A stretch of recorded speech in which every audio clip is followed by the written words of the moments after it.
Hey, welcome to your day off. My name is Corey, and I'm the host of this here podcast. Hey, today's a pretty special day. I'm bringing on as a co-host one of my dear, dear friends who, Nina, I think this is the first time that we've actually done a podcast together in this way.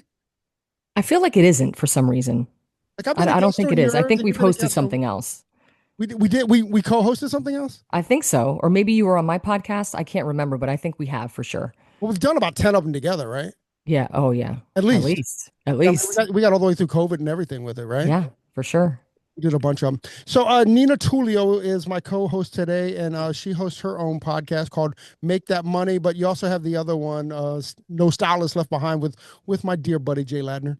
My bestie, Mr. J. Ladner. Yes, How of can he be course. your bestie and my bestie all at the same time? Listen, he splits himself. I don't know how he does it, but he does. So I'm not going to fight over it, but yeah, I guess I'll share him with you. Well, I'm definitely gonna fight you over it because, Okay. but you know what? You got to give him to me because you spend so much time with him over there on the left coast, On the left coast. Yes. on the left coast there. Nina, man, welcome. Thanks. Thanks for having me. I'm excited. I'm excited about our guest. Ready to I, dive I'm in. I'm really excited about the guest. Just everybody that's listening and listen. Our guest today is Light Watkins. Light has this amazing story. He kind of blew my mind at Serious Business. I got to watch him on stage. I got to watch him present on at Serious Business. And he, I mean, I don't want to get too much into his story, but I was pretty blown away by it. Here's how Nina ended up here. Here's the story is that Nina texts me and she's like, I've never been to Serious Business. Tell me about it. And I'm going through, I'm like, oh my gosh, it's so great. And like I've said everywhere, it's Serious Business. There was no accounting, no numbers. I didn't really know what I was stepping into, but there was a lot going on there. And then I was going through the speakers of the day with Nina and I go, oh, and this guy, Light Watkins, was there. And she immediately like shut me up and she said, wait, did you say Light Watkins was I there? said, what? What? And I go, yeah, Light Watkins was there.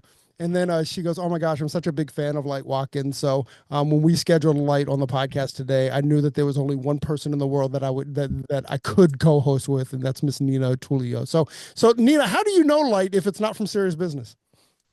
Well, I found Light on Instagram and it was during COVID. And it Stop. was because, and I'm not a big scroller on Instagram. It's just not my thing. But somehow I came, the algorithm placed you in my path. And I just started to scroll through your videos and I'm like, I love this guy's energy. Love what you were sharing. I love that you're very even in your approach to what you're teaching. And so I just find your energy very calming and peaceful. And during that time, I think a lot of people were looking for that. And so, yeah, so ever since COVID, I've been popping in and out of your page and just kind of seeing your journey and what you've been doing. And it's been pretty cool. That's pretty awesome. Yeah. Do you want to bring Light in? You want me to? No, you do it. Go ahead. Want me to do it?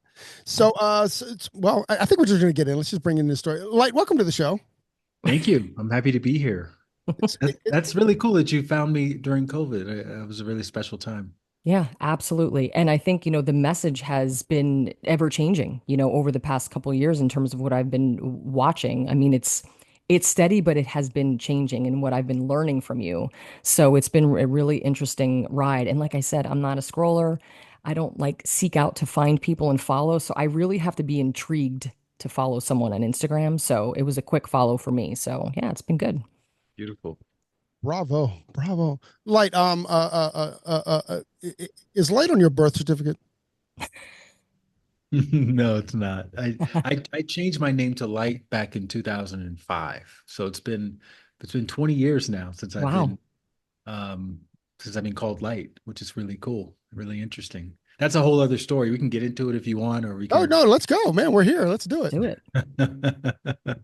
I mean, when Nina and I were talking before you jumped on, we were like, if his name is Light, he only has one career path, and that has to be like Right. What like you're in doing. With mindset and meditation. meditation. Yes. Exactly. What's the They're story actually behind Light? completely separate. They're completely separate things. Um, I was so long story short, I'll give you the short version. And if you want me to expound upon it, then we can go into the longer version. But long story short, I just moved to Los Angeles from New York. I'd been working in fashion and I'd gotten involved in yoga and meditation and stuff like that.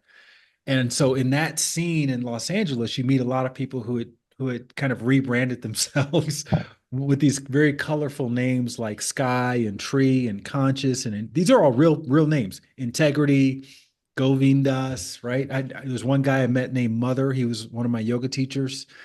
And I was telling a friend of mine about all these people who had changed their names, mostly men, over lunch. And then I'm known in my friend circle as being the person who poses hypothetical questions. And I asked the question, if you had to change your name to a word like tree, sky, conscious, I said, what would you change it to? And he said, ocean.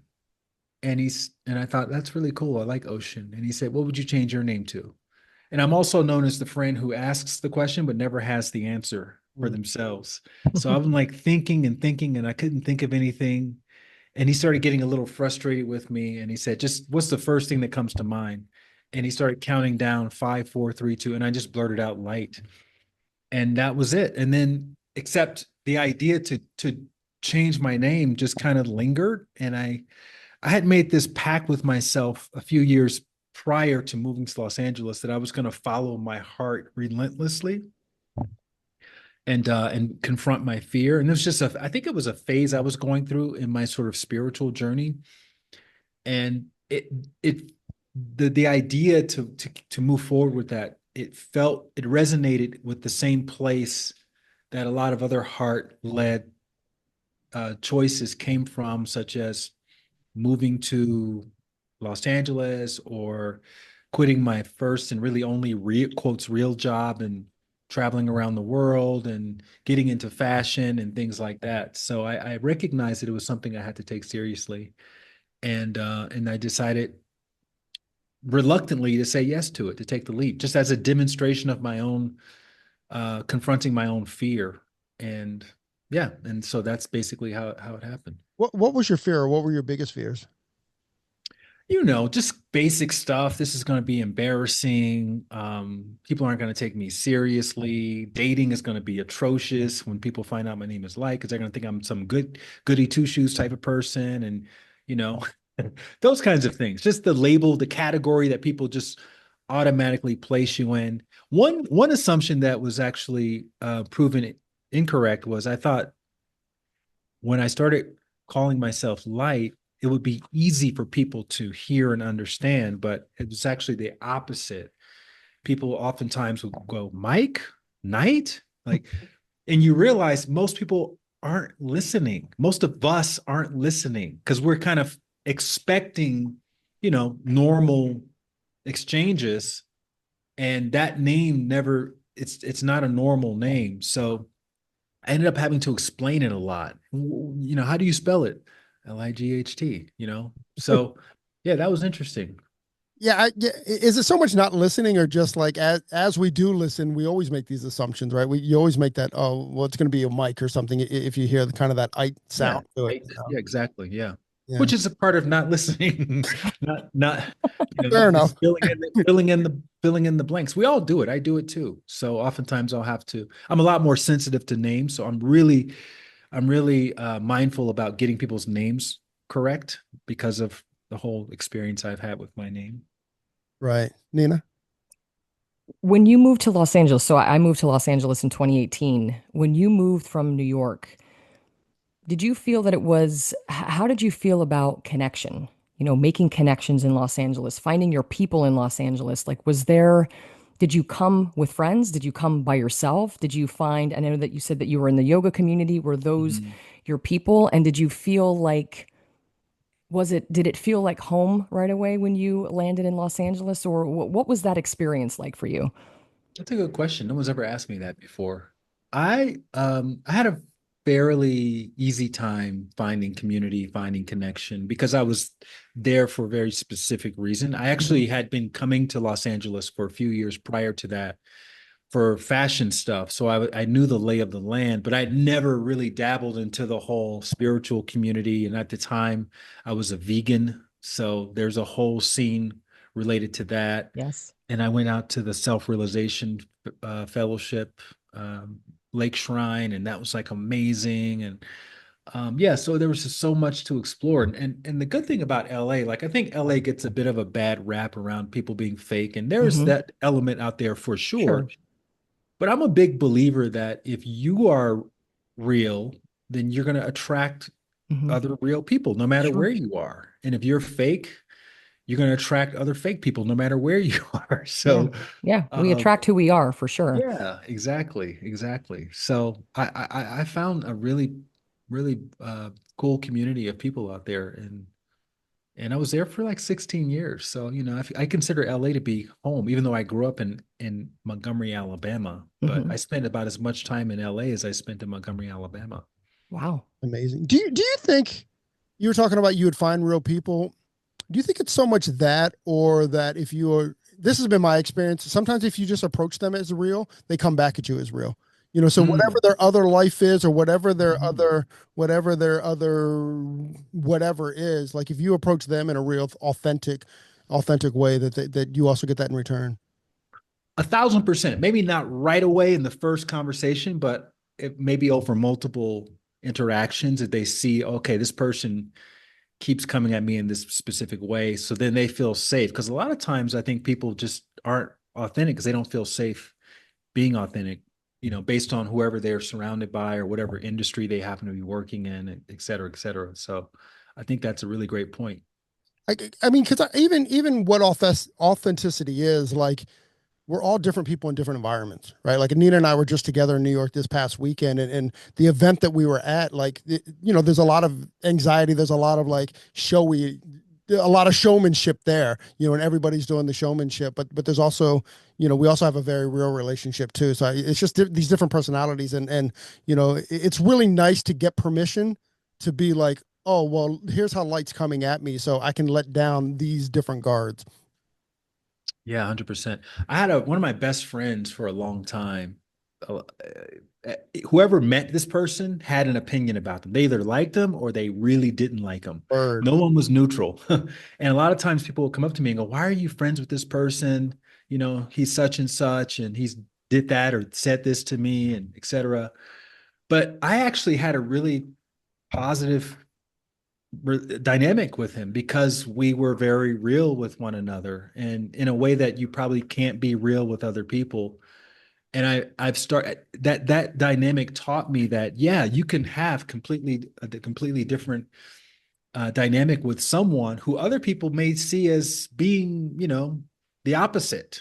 And it really does depend on how you show up with that person. So it's an invitation to really take personal responsibility, which is, I think, where you were going with it, in how people show up with you. Like if they're showing up with you in a fake way on a consistent basis, probably there's some inauthenticity happening with you as well. And that's something to look at instead of projecting and focusing on what they're not doing and how they're fake and, this, that, and the other about them. It's an opportunity for us to look back at ourselves and say, how am I facilitating this dynamic and what can I do differently? Mm, I love that. that's interesting. Yeah, for sure. I think, can we talk about meditation? Because I'm just like, I want to just dive in because I'm curious. And I know, listen, I know a lot of people in our industry are very curious too. And there are a lot of people in our industry that are anxious. There are a lot of people in our industry who, um, are working through, some anxiety and some feeling like ADHD. There's a lot of we're creative people, and we have a lot of energy. And I feel like myself when it comes to meditation, I talk about it all the time. I've wanted to do it for so many years, and always it was I can't shut off my mind. And I know that there's apps and things that I've been using a lot to really help me. But what is it that you think people shy away from when it comes to meditation? Is it that we don't want to sit within our own thoughts? Is it that we feel like we can't be still? Because I think there are a lot of people like me who really want to dive in, but there's something that's keeping us from taking the leap, I guess. Yeah. First of all, I want to say that you guys don't have a monopoly on anxiety. Anxiety is For sure. epidemic Yeah, yeah, absolutely. rampant. Yes. That's Yes. that's our next Instagram post. We do not Yeah. have a monopoly on anxiety. Yes, absolutely. And as far as what people uh, don't understand about meditation, I would say the biggest thing that we don't understand is that it's it's a lifestyle. It's not something that you do every now and again and it's going to work right away. And it's really something that the inputs have to be as consistent as the inputs of the anxiety. And then Mm, last I checked, anxiety isn't taking any days off. hmm. So if we Facts. expect to just sit down and close our eyes for 10 minutes, once every month, and that's going to do something. And you either have, death by 1,000 choices, or you have health and balance by 1,000 choices. And so we need to just see it as a long-term process. This is going to be a lifestyle thing. And so then the question changes away from how can I get the quick fix to how can I find a more sustainable approach that not only fits into whatever I have going on in my life, but actually feels enjoyable enough to allow me to look forward to it.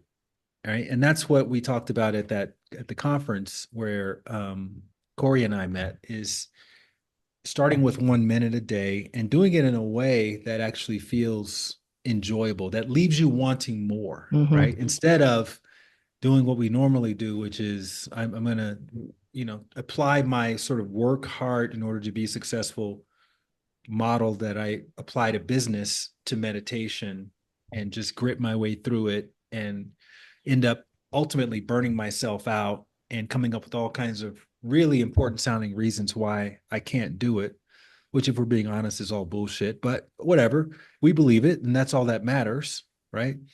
So, and there's value to that too, because then you really appreciate the more enjoyable approaches after having burned yourself out with the more tedious, laborious approaches. So then you really, really grasp onto this idea of doing it in a way that feels good, and then less is more. Doing it just a little bit, with a little, just within just a little bit of time each day, versus, really stretching yourself into your zone of discomfort on a regular basis, so that ultimately you conclude this is not really for me. Mm, I love that. interesting.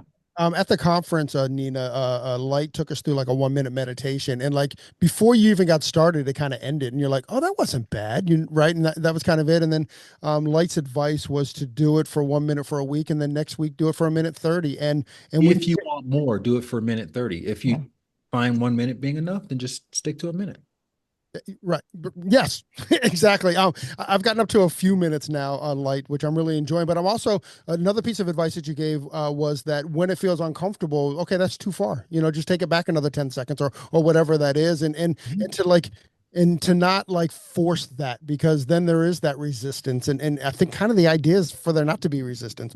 Like, can we get into, and again, Nina and I talked about this earlier, but, and I hear it a lot, like, I can't not have anything in my brain. Can we kind of Mhm. get into like how you explained it from the stage is almost a misnomer. In that there's a way to kind of like get back and forth. And then I have something to add to that as well. Yeah, look, I think the misconception is that people think there's somebody out there, maybe some monk in Nepal, who can stop their mind from thinking, at will. And the reality is that no one is able to do that. If you have a human brain, then that brain in the waking state is going to be thinking about something. And so coming to terms with that, well, I'll tell you a story, right? There was this Harvard professor. He was this professor of, I think, physiology or psychology or something. He decided to test whether or not it's possible to stop your mind from thinking certain thoughts.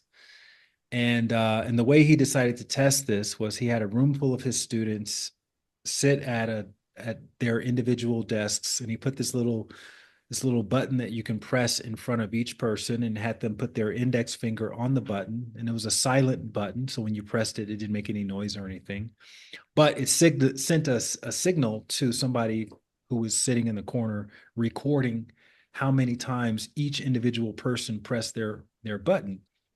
And so the instruction was, for 5 minutes, I want you all to think about one thought only: white polar bears. Just think about white polar bears. And every time you feel yourself thinking about the white polar bears, just tap the button, every few seconds as you're thinking about the white polar bears. If your mind starts to wander and drift away from the white polar bear thought, then there's nothing to do. Once you come back to the white polar bear thought, start tapping the button again. So this goes on for 5 minutes, and then person in the corner is recording how many times, how often people are self-assessing themselves in thinking about the white polar bear. After those 5 minutes, he gives them a break and then has them come back, sit down, get relaxed, get comfortable. He goes, okay, for the next 5 minutes, you can think about anything you want to think about in the entire world. It doesn't matter as long as you're not thinking about a white polar bear. If you accidentally think about the white polar bear, just tap the button at the same cadence until you can force yourself to kind of move away from that and start thinking about something else, your to-do list, your conversations from yesterday, doesn't matter. And so he records them for the same length of time. 5 minutes goes by. And at the end, they tally the scores, they compare the scores, they do a meta-analysis. And what they discover is that in the second 5 minute period, when they weren't supposed to be thinking about the white polar bear, when they were explicitly instructed, let your mind just roam around, don't have any constraints except for the white polar bear thought. Everybody in that room thought about the white polar bear more than when they were explicitly instructed, just think about the white polar bear. In fact, most people were bordering on obsession. That's all they could think about was the white polar bear. So the conclusion from this study was twofold. Number one, if you try to resist a specific type of thought, you are going to have more of that thought. And in some cases, exponentially more, where you're going to feel like you're obsessed with that thought. And then secondly, if you try to focus on a specific thought, every 4 to 5 seconds, your mind is going to wander to an unrelated thought. And that's just the nature of the mind. So when we understand that the nature of the mind is to get distracted, is to wander, is to persist on whatever we're resisting, then the instruction to not fight the mind actually makes a lot more sense, and you can take it less personally.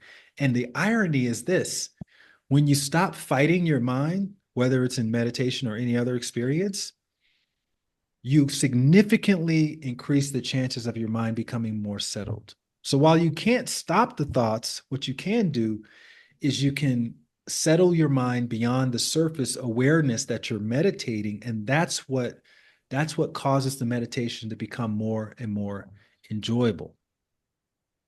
Is it boom, boom, boom, boom.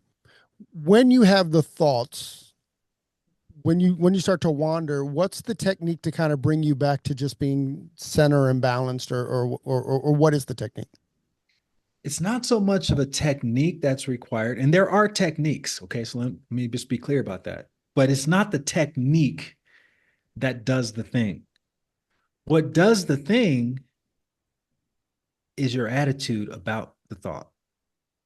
So Okay, you got to explain that. Like, you just lost me. if you catch yourself thinking, right, there's like a hundreds of techniques that you could use. You could use your breath, you could use a mantra, you could use a visualization, which is called a yantra, et cetera, et cetera.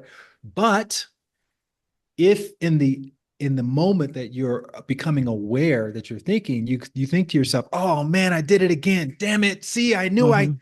that attitude is going to cause the white polar bear effect. It's gonna take your mind all the way to the surface where it's going to feel busier and the time is going to slow down and everything is going to get rockier in the meditation.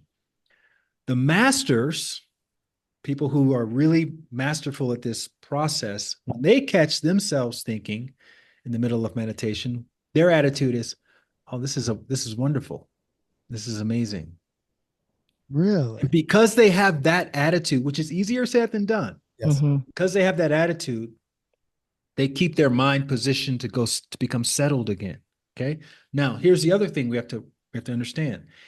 If our default attitude is resistance, oh man, why is this happening? I'll bet you that you're doing that all day long. There are areas of your life where you're resisting what's happening, right? Things aren't going your way for 5 minutes. Oh man, why is there traffic? Why is there a line in the post office? Why is there a line in the grocery? Why is my line going slower than the other person's line? Why are they asking me these? You're doing that to yourself. So it's habitual. That's what makes meditation feel hard, is the habit of resistance, the habit of distraction. It's not the meditation is easy. All you have to do is do less, do least, and ultimately do nothing. It's your habit of resisting things and being distracted and wanting the dopamine fix of being on social media that makes it feel hard. So that's why when you have the input of 1 minute and that is a consistent thing in your life, two things are happening. Number one, you're establishing this new habit of settling the mind instead of exciting the mind by feeling like you need to be doing something all the time. And number two, you're breaking down the old habit, which is needing the distraction in order to feel somewhat entertained with yourself. It's like the acceptance of the thought. That's kind of what I'm gathering from what you're saying. It's like if my mind is distracted, I just have to accept like, okay, I'm wandering and it's okay. It's like the acceptance of that when I start to meditate, especially if I'm new into meditation and my mind starts to wander, it's okay that that's happening. I think and I just speak for myself, but when I would start to meditate, I kind of would have that attitude maybe where I'm like, wait a minute, why can't I sit still? Why is my mind wandering? Why can't I just shut my mind off?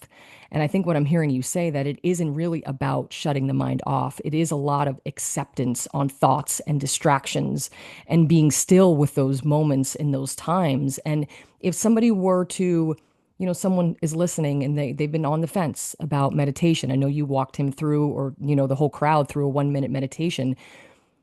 Do you recommend, is it sitting in silence? Is it having something that's guided? Like, where would someone start if they are just getting into meditation?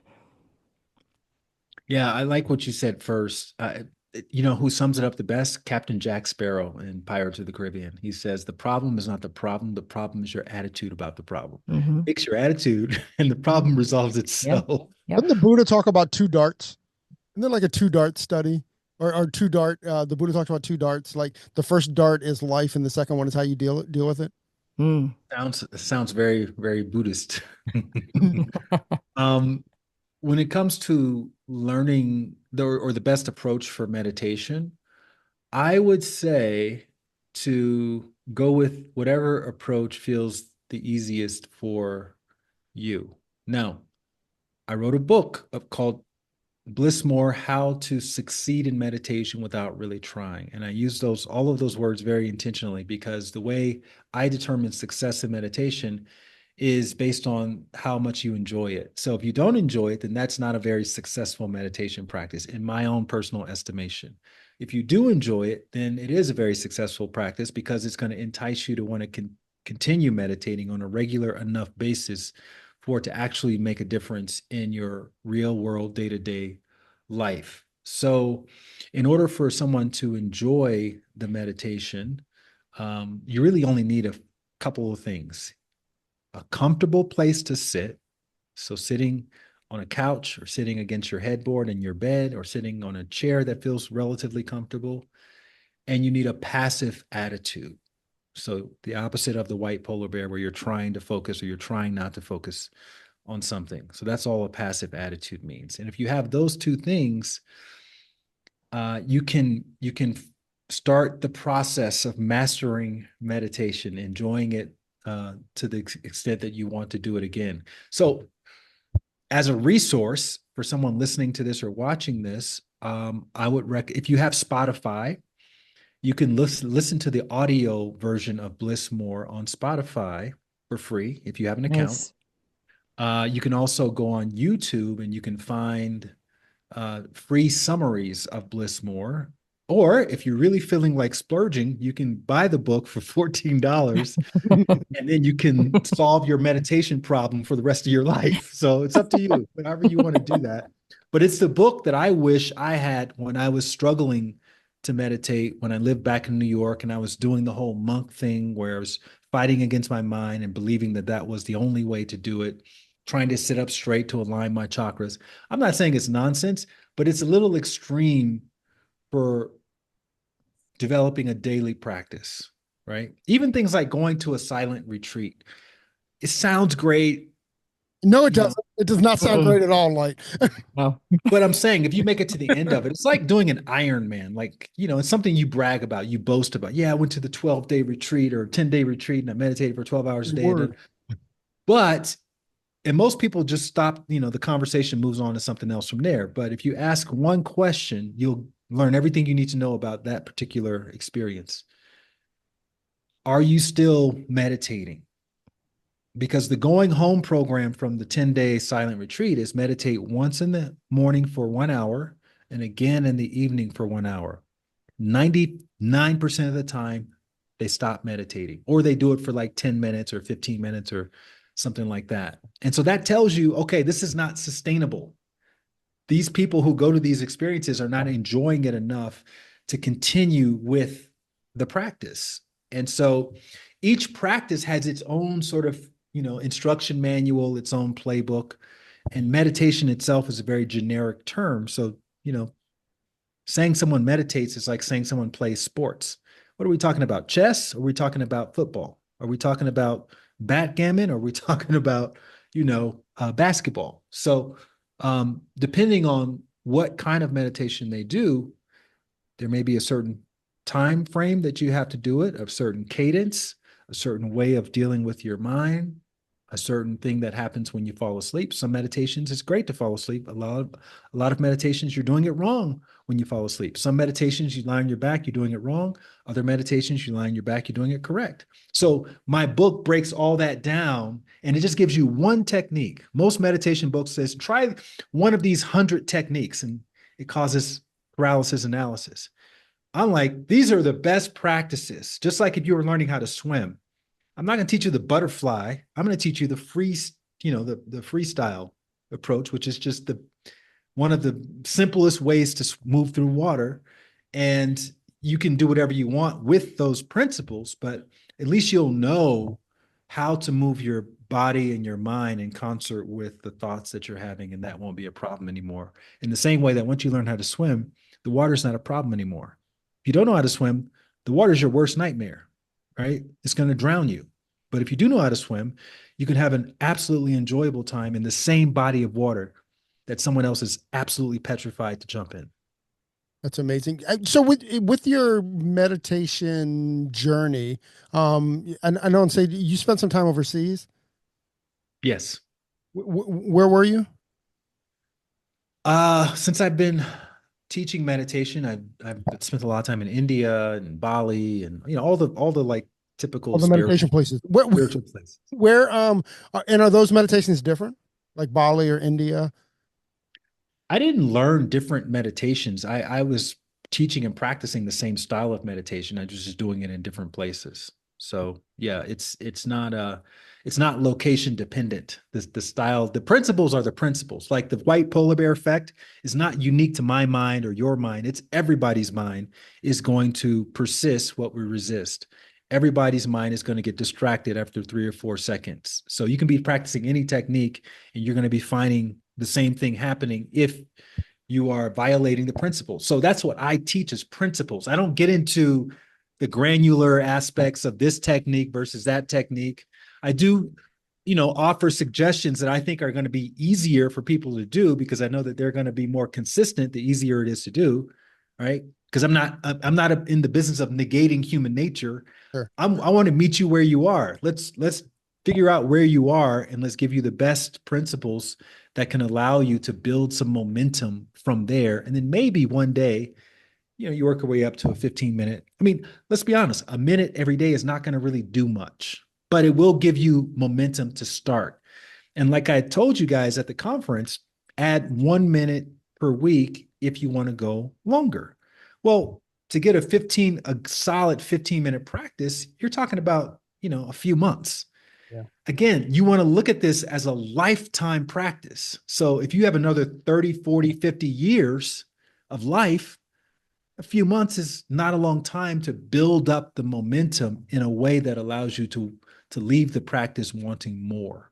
It's the consistency, I think, right? I mean, It's we the have to be consistency that's the consistency in most the important thing. approach, right? I Correct. think, and whether it's, you're starting at a minute and you hit 2 or 3, but it's the consistency of showing up. And it's really the approach to business, period. Anytime you're looking to grow in any way, whether it's personal or in business, the approach you have to take is it has to be consistent in every single way, right? I'm curious to know about what we feel. When we're meditating and we're like, okay, we got 1 minute, we're good to go. I like it. I'm feeling pretty good. And then I add two. What are some things, and I know it's going to vary and it's different for everybody, but what can people, I don't want to say the word expect, but expect, what could they expect to feel in their body, in their mind, in their soul as they start to meditate, whether it's the 1 minute and building to 2, 3, 4, 10, 15 minutes? What does that look like? I recommend that people see meditation like working out in the gym. Okay. When you're working out, you're going to be lifting heavy weights. You're going to be taking yourself to the edge, cardiovascularly and these kind. Hmm. And it doesn't feel great a lot of the time. Maybe when you're walking from one machine to another machine, it kind of feels nice. But when you're We're getting actually close to under the the end. weight, you're like, Yeah. oh God, I really don't want to do this. But you always feel better after having done it.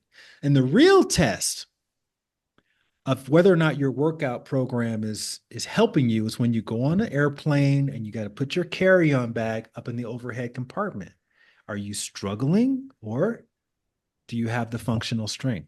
When the elevator breaks down and you got to walk up 5 flights of steps, are you huffing and puffing or are you able to navigate that successfully, right? So with meditation, the real test that you want to look for is how adaptable are you being when things don't go your way for a minute in your day? Whereas before, maybe there was some external reaction, or if we're in the professional environment, there's an internal reaction, right? So, what's the lag time between you reacting and you responding Mm-hmm. adaptively? And so as you continue practicing, you'll notice that lag time decreasing between the thing happening and you being able to respond adaptively versus the thing happening and the knee-jerk reaction takes place, which you then have to apologize for, 14 hours later, and that person can't unhear what you said or can't unsee what you did. And so then that becomes, your reputation gets a bit tarnished and you need to spend the next 2 years trying to reverse that. And it just adds all this complication to our life. So it's not possible to practice presence, cultivating presence, which is what happens in meditation, for a minute a day or 2 minutes or 4 minutes a day and not have it start carrying over into our life outside of meditation. Because that's where it really benefits. Nobody cares if you meditate. Nobody cares that let's say you were going into the abyss, right, of the universe and you were expanding and contracting and saw leprechauns and right. Nobody gives a shit. Nobody cares. So all they care about, are you a good coworker? Are you supportive? Are you a good team member? Are you a good mom? Are you able to emotionally regulate? That's what they care about. And so if your meditation isn't translating to that, then people aren't going to care at all that you're meditating. But if you're doing your little meditation practice in the background and you're showing up in a way that makes you feel more present and people can detect that, they also don't care that you're meditating, but they will appreciate how you are being in the world. So I tell people, focus on that. And I talk about that in the book as well. Focus on how you're showing up. Are you sleeping better at night, which is one of the main benefits that people experience with meditation? And the sleep part is like the key domino that leads to better digestion, better immune system, better hormonal balancing, right? Better reproduction, all that. And so if you're getting all that, even if worst case scenario, you have to sit through all these thoughts for a few minutes, but now you can get pregnant. Now you can be protected against infectious diseases that you may be surrounded by. Now you're not having the autoimmune thing happen in the same intensity as it was before. Who wouldn't take that? Yeah, for real. Hey, you brought up leprechauns. Have you done ayahuasca? I have never done ayahuasca, no. Any interest? Look, I don't have no natural desire to do ayahuasca. For me, um, all of these things, like I think ayahuasca can be an interesting experience. I'm very I'd say the reluctant least. to, yeah, I'm very reluctant to talk about experiences that I haven't had, Hey, but um, there's so many experiences that one could potentially have, right? There's ayahuasca, there's psilocybin, there's San Pedro or whatever it's called, Cambo, and all these other things. And I personally get so much out of my own just daily meditation practice that I Nothing don't you feel seek. compelled to try other things Sure. right now. And that could change. I don't know. Or maybe I find myself at Burning Man and there's nothing to do, and and everyone's about to have this journey and I'm like, okay, I'm here.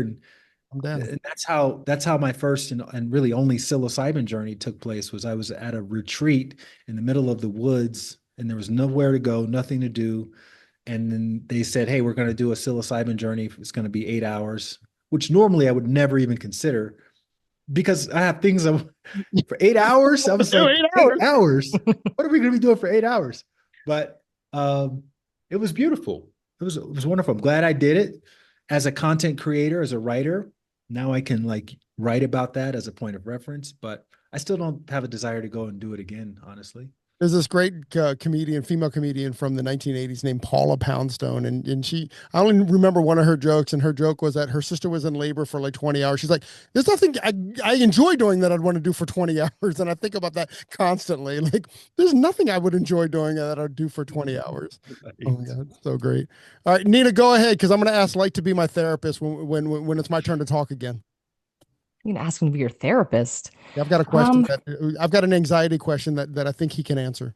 okay. I think, I think I would like to know more about the meditation side with business, with Mhm. business owners and people who are entrepreneurs and people who are running teams. And, we did talk about some of the benefits to that. And I think like just being still and being present, it's something that I'm currently working on. It's been my present, being present has been the thing for me that I've been working on for years and years and years. And how do we enjoy more? How do we become more present so we can find more joy? And I, being in New York City this last weekend, which really sparks a lot of anxiety in me being in the city. There's too much energy for me. I'm super empathic and it's a lot. And I was with my videographer and we were at dinner and I said, you know what? I want to sit down. I want to have dinner. I want to enjoy these moments. I don't want to think about going home. I don't want to think about tomorrow's classes. I just want to enjoy. And I find that a lot of business owners and entrepreneurs have that same feeling of not being able to be present. So, how do we apply what you're teaching into helping us be more present in our businesses, in our homes, and in our families? That's a great question. And the first thing I think we need to understand is that you can't intellectualize presence. You can't just sit there and go, okay, be present, be present, be present. Right, It right. doesn't work like White that. polar bear. Yeah. Yeah, yeah. Presence is the absence of worry and regret, Hmm. right? So when you're worried about something in the extreme form, that's where anxiety comes from. If you're regretful about something in an extreme form, we get circumstantial depression. And so they basically cancel out the presence because presence will be in the middle of that worry and regret. If you're worried about worrying, that's still worrying. If you're regretful about regretting, that's still Yeah. regretting. So what you can do though is you can displace it by, and I talked about this at the conference, you can displace it by uh, having the cultivating the ability to trust that whatever is happening is what's supposed to be happening. Now, again, this is an intellectualization that doesn't always translate to feeling like what's happening is what's supposed to be happening. Right. So we can tattoo that right on our chest so we can see it every day. But if we haven't cultivated trust, then it's going to be really difficult for that to get embodied. So that's what the meditation ultimately does is it allows us to trust that what's happening is what's supposed to be happening. So the spikes, the peaks and the valleys in the Hmm. meditation, that's like you're basically giving yourself a simulation of trusting. Oh, I'm thinking about this conversation. That's what's supposed to be happening. Ah, I'm falling asleep. That's what's supposed to be happening, right? I'm now thinking about my to-do list. That's what's so you keep reminding yourself this is what's supposed to be happening. And then that starts translating to your eyes open experiences in a way that allows you to displace whatever worry or regret would ultimately be there if you didn't have that level of trust. Mm. And the way you know it's happening, again, is because in those moments of your day with your eyes open, you find things not seeming like they're going your way and a part of you, maybe it starts off very like a kernel in the back of your mind, like, you know what?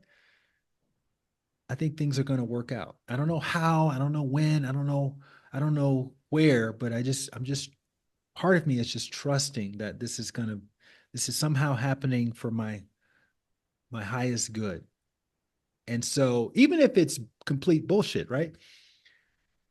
Just having that understanding keeps you present. So it's not Right. about spiritually bypassing, it's not about denying a hard thing. Things could be really hard, stressful, emotional, but your goal in that moment is to be as present as you can possibly be, because if there is a solution, if there is a path through this horrible thing that's happening, it's going to reveal itself a lot quicker and a lot more clarity the more present you are, right? Yeah. So that's the whole idea behind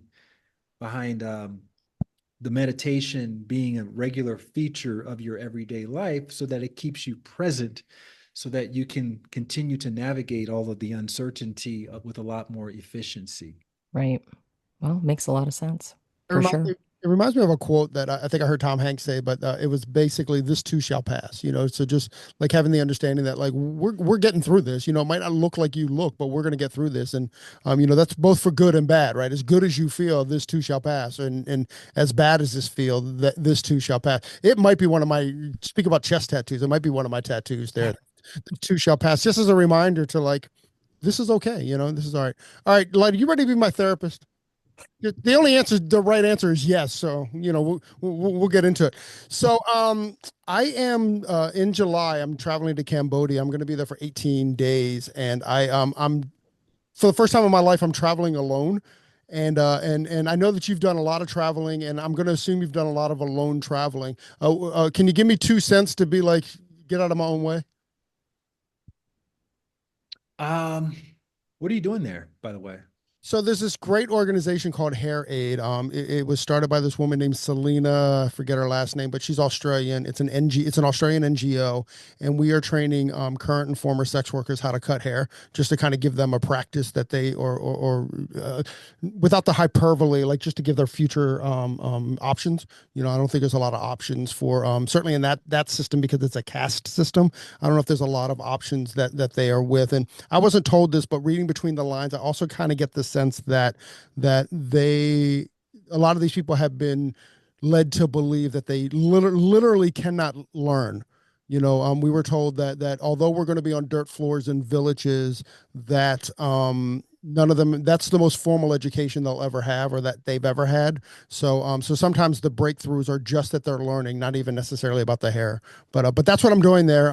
That's seven days of the time that I'll be there, and the other time is to enjoy Cambodia, because I hear it's a wonderful country. A and B, just to assimilate while I'm there, so I'm not dying, a day before.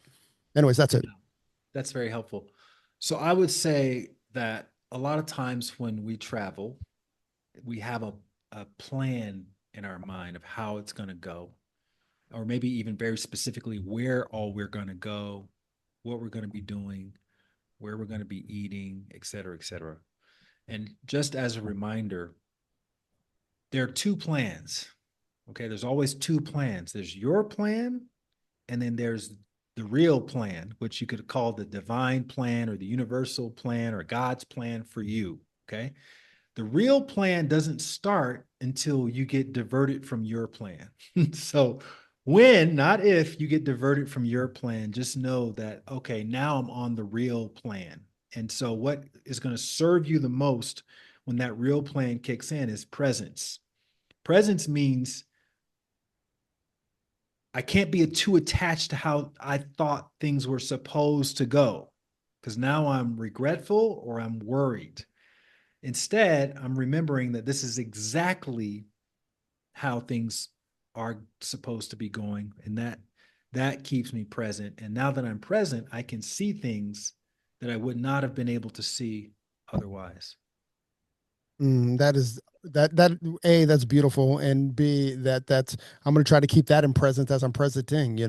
I have wanted to I kind of have wanted to schedule like some meditation or stuff while I'm there because I know that it's a huge Buddhist community, and I just started reading about Buddhism and stuff just because I've never been in a Buddhist country. I just like to experience that whole culture, and just have a taste of what that is. Anyways, I'm very much looking forward to it. And I'm going to be looking forward to the divine trip that I'm taking, and not the one that I'm planning. That's just such good advice. I mean, just for life, just in life in general, I think a lot of it, and the word that comes to mind as you were saying a lot of this is surrendering. It's just to surrender to what is. Hmm. And that I think is incredibly powerful. And so just taking that away as I'm listening and learning today too, it is just like, wow, okay, it's just the surrender and not the worry and not the regret, just to surrender and be where we are and accept that. Yeah, and people will often dismiss this as being kind of airy fairy, fluffy way to live life, because how are you going to ever achieve any of your goals if you're not locked in and you're not fighting for it and being determined and all these kinds of things. And what I'm not saying is I'm not saying surrender the goal. Hmm. It's not what I'm saying. What I'm saying is surrender the way you think you're supposed to achieve the goal and the time that you think you're supposed to achieve the goal in. Because when we look at our level of suffering, and suffering is not, money dependent. You can be a billionaire and suffer, or you could be completely, homeless and suffer to the same degree. Both people can suffer to the same degree. So, suffering usually is a byproduct of being rigidly attached to how things were supposed to happen according to your localized plan or the time that you thought it was supposed to happen.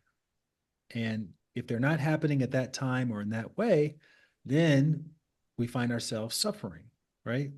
So, to reduce suffering, all we have to do is let go of that rigid attachment to how we thought it was supposed to happen or the time that it was supposed to happen in and let it happen the way it's supposed let it happen the way it's happening and just have the understanding that okay, this is a part of it. This is a part of the path that I wasn't privy to, you know, a day ago or a year ago, and now I'm on this path. And so as I'm navigating this path, and it's difficult because the path in my mind was going to be very comfortable, but this is a very difficult path. I also want to remember that everything I'm experiencing along this path is helping me become the person that I'm going to need for the next milestone in the overall plan, the goal, right? This is preparing me for something. And again, just having that understanding, even if you have to kind of fake it a little bit, keeps you present. A, so you move through it as efficiently as possible. And B, it becomes a more solidified mindset that allows you to do less and accomplish more, which is what everybody ultimately wants. Hmm.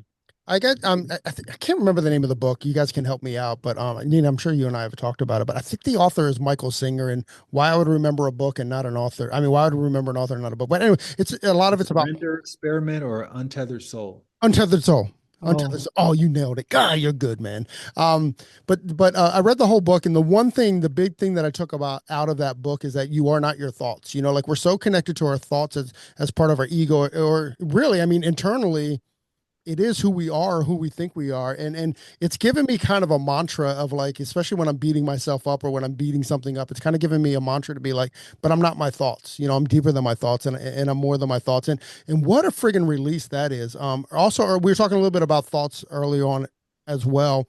Early I had like a yoga instructor that must have given me this great thing because I've never thought. She said her advice was whenever you have a thought, just recognize that you had a thought and then move on. Right. Like go, oh, I am thinking about my this isn't the time to think about that. Let it go. It'll come back later, and just and that was just such great advice. And that's really helped. I mean, I've done some breath work. I've done some spiritual, I mean, I've done some guided like therapy breath work, which by the way is like the greatest thing that I've ever done in my life. It's like 10 years of talk therapy in an hour. Hmm. It's like it is so remarkable.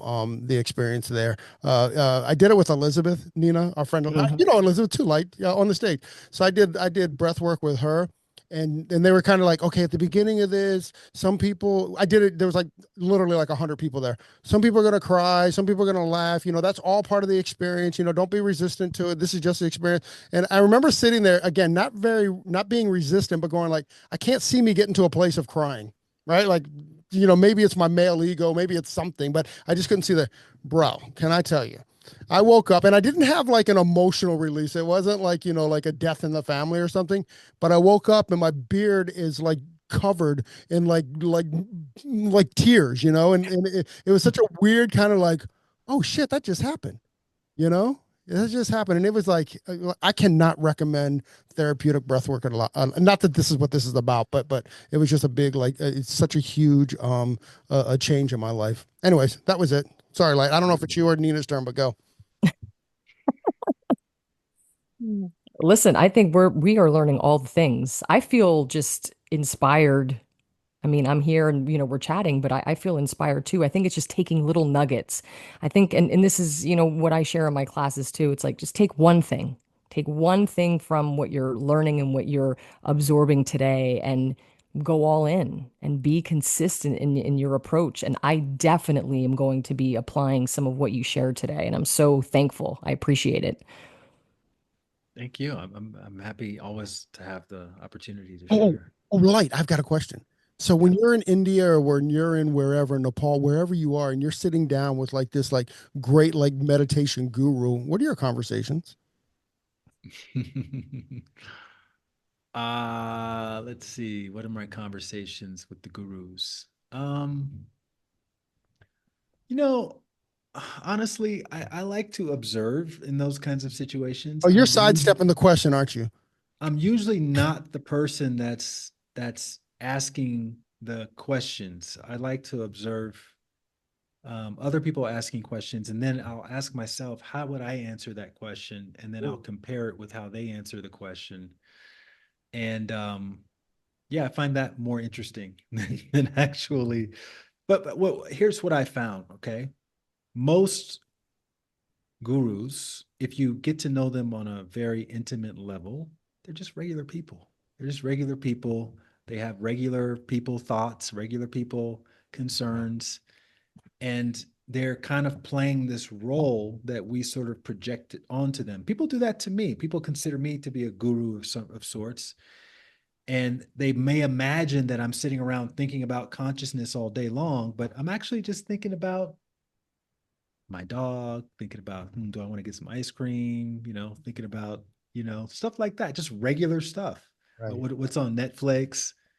And that's really where you want to be with the spiritual knowledge, is you want to have it embodied so much that it's seamless with you just being yourself and you being authentically you, right? Nobody wants to hang out with somebody who's talking about consciousness and in this sort of spiritual competition all the time. Oh, you didn't say that the right way. What you meant was, you don't, you're abundant all the time. You don't want to limit yourself. Like, nobody wants to hang around. That person would be a complete a-hole to hang out with. So you find that gurus, people who think of themselves as gurus, they tend to kind of veer into that territory a bit, um, where it's a little uncomfortable to be around them because they're always sort of comparing what you said and what you meant to say and this kind of thing. And real gurus are just like, they're fun, they're funny, Mhm. and yeah, they don't take themselves so seriously.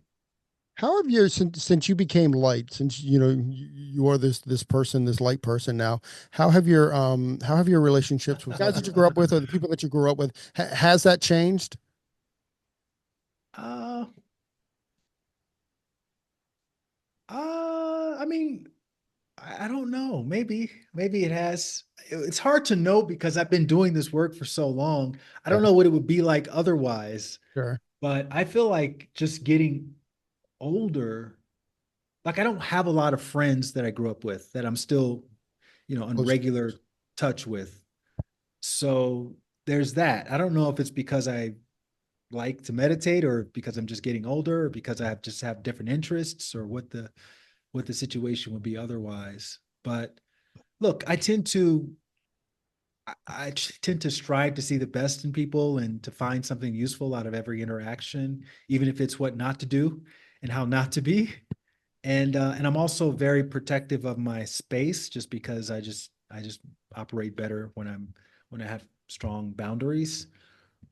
So I don't really drink much. Mhm. I don't really go out and party much. So that in and of itself edits out, 90% of what regular society does. I don't really watch sports that much.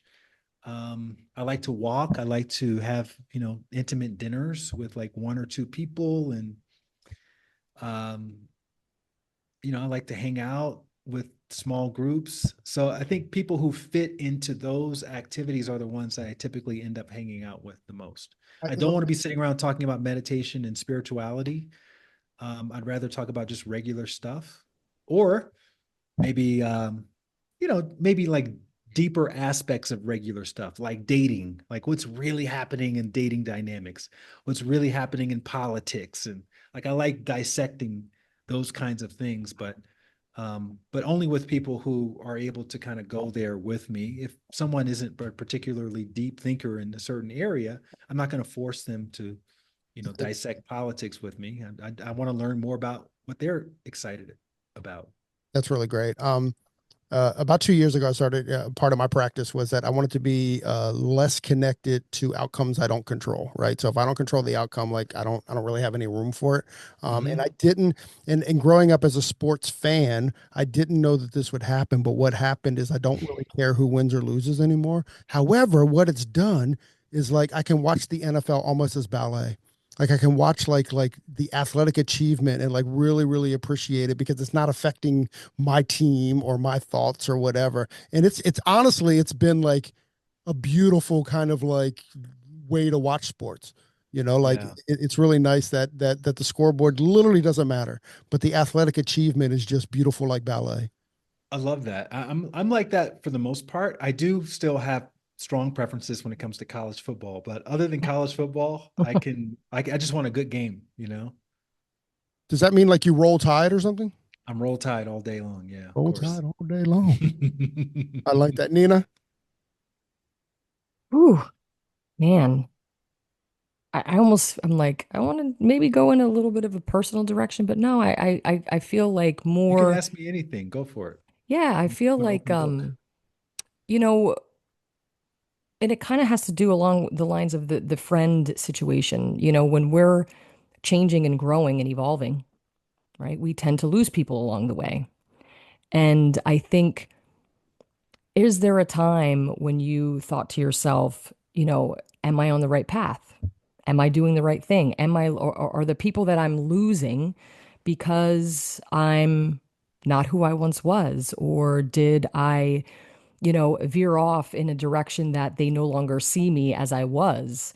And so I kind of think that a little bit, like as we're evolving and growing, and I know that we are meant to lose people because we're never going to be the same Mhm. always. But have you felt that where you're like, mm, maybe did I go down the wrong path? Am I losing people for a reason, right or wrong? Or you said that you don't really have contact that much with people that you grew up with, so maybe this group of people that you have with you now are your people, and you haven't ever felt like that, I have felt like that. And I've had enough life experience now to be able to look back and see that whatever has happened, whether I accepted it or rejected it, has happened for my highest good. And I hmm think we all have the benefit of hindsight, seeing how, oh, not getting this job or getting broke up with at this time, right? it actually kind of navigated us into a direction that was a little bit more aligned. It may have taken 10 years, right? But we've ultimately got there. And so if Right. you don't feel like you're there now, just give it a little more time. Keep the camera rolling. Yeah. Don't call cut yet. You're still in process, but Yes. you'll eventually get there, and you'll look back and you'll go, oh, there's so many things. And this is why I say, you know, it's easy to be grateful for the good things, the things that seem to be, beneficial blessings in our Right. life. The real spiritual opportunity is to look at the quotes bad things and then to reverse engineer the gratitude from that Mm. and say, okay, this. opportunity, this work opportunity didn't go the way that I wanted it to go. But I've had three other experiences in my life that kind of are similar. And look what happened. It led to these amazing things. It led to me even having the opportunity for this other thing. And so if it happened, if it had a positive outcome those other three times, then who's to say that this rejection is not going to lead to something positive? And just again, it's just keeping you present enough to be able to see the next step along your Right. path. If you are locked in on what should have happened, now you're in your regret. Now everything just kind of looks the same and you don't know where to go and it causes all this confusion. And you have the power to clear that up right now by just bringing a little bit more acceptance into what has been happening so that you can then say, maybe it happens through a dream, maybe it happens in your next shower, maybe it happens on your next walk, but it will happen and you'll get that epiphany. Oh my God, that's what I'll do next. That's how I'll use this rejection to, I'll convert it to something, positive, and I'll maybe even use it to help somebody else avoid the same experience. Sure.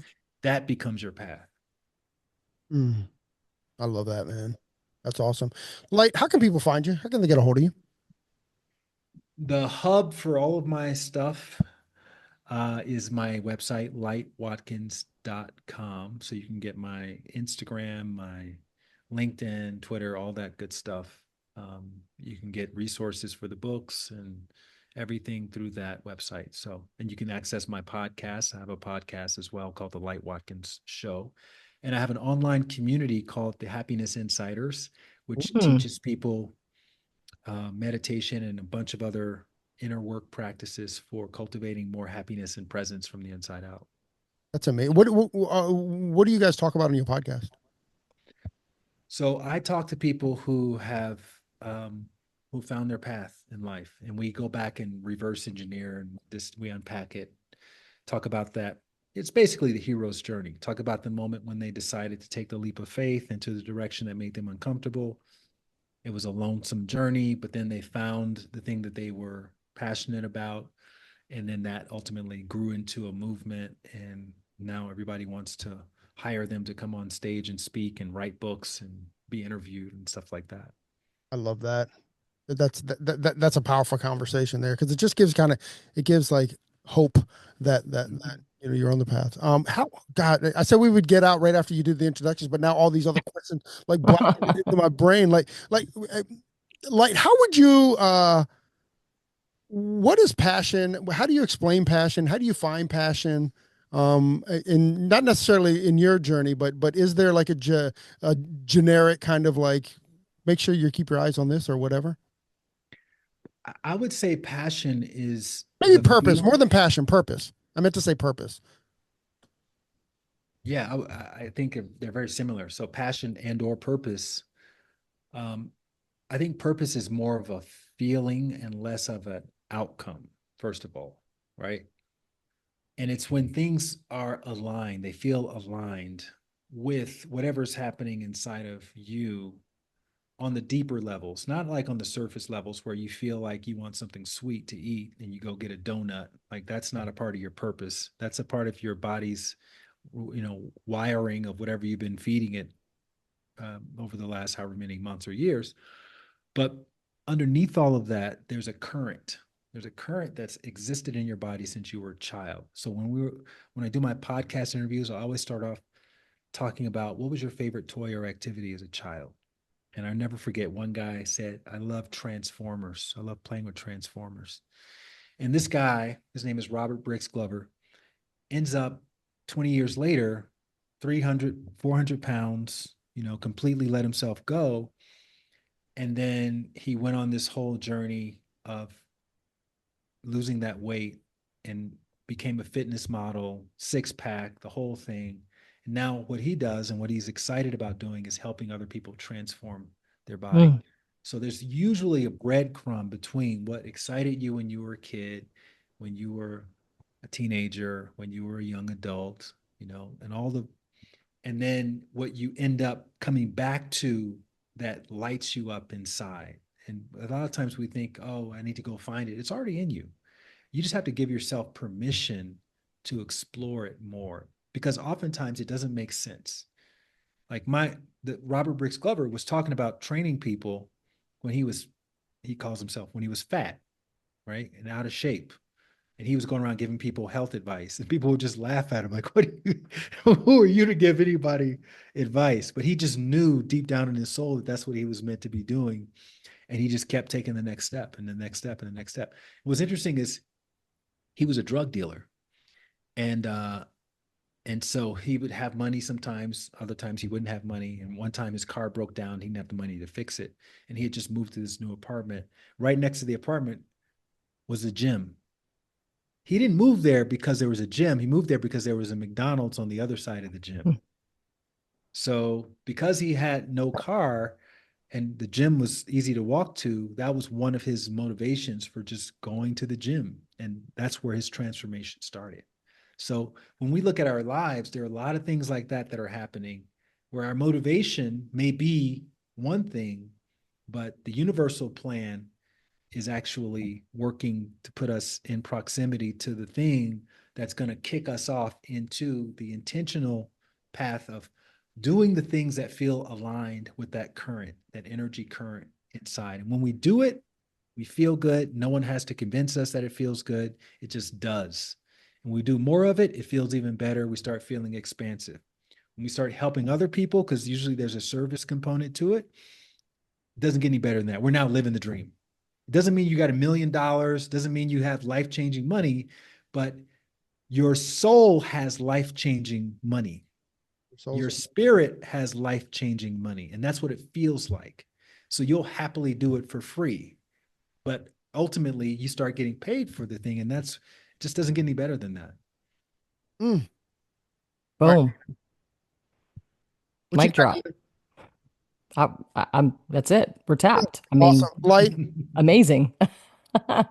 my dear friend Nina Light, thank you guys so much for hanging out with me. And thank you very, very much for joining us on your day off.